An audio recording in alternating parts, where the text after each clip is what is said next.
Now we're joking about it, but was Usher the problem, or was it just the thing that made everything burst? It was just the public, thing that was like an inciting incident. But relationships have problems. You know what I mean? Usher is, besides what you think because of the Boondocks episode, he's not the person. It's just life. And after having a kid and just whatever else, growing, needing to mature. But the Usher moment just made it like a public thing. Because of y'all, when I take my wife to see Usher, and he comes with the cherries, I'm grabbing the cherries. And be like, put them in my mouth. Like, put them in my mouth. We here together. Y'all are silly. That's what we doing. So, sorry. No, go ahead. Okay. No.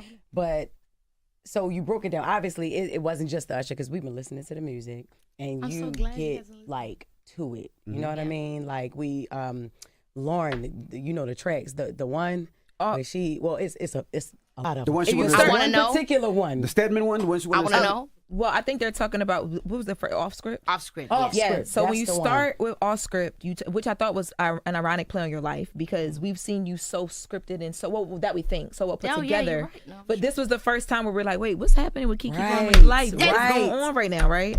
So in that, you talk about, first of all, you say that it wasn't even about fighting for money. You guys were fighting to figure out how it would work with your child, you and your ex, or not ex. Yeah, no. Your ex. Yeah. And then you also talk about you're basically you're trying to show him that you love him, and you're like, I even let you get me pregnant. And when you said that, I'm like, wow. So before we found out about all the Usher things and all that stuff that happened, I found out, but before that happened, were there like insecurities in the relationship from his part, and you felt like being, bringing a kid into the world would change things, or like what was that line about?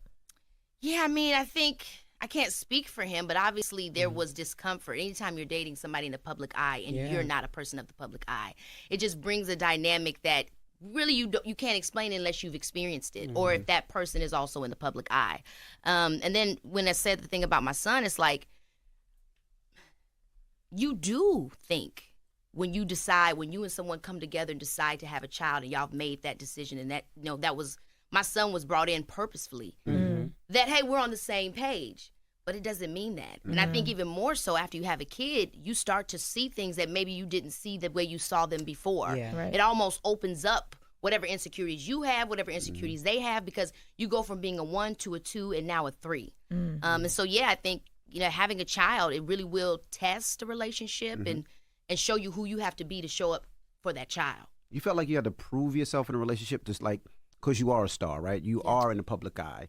And sometimes for somebody that doesn't understand that, it feels like you're kind of leaving them. So did you feel like you had to prove even more that, no, I do love you. No, I am here for this situation. Did you feel like you had to prove that even more? I think there are elements of that, even if you don't go in thinking that that's what you're doing. I think that there could have been. I feel like I grew so much in terms of learning better boundaries with myself, because honestly, I never would really even be public with a relationship. Yeah. But this was a different love, right? This is the love that brought Leo, my son, into my life. So it was a different level.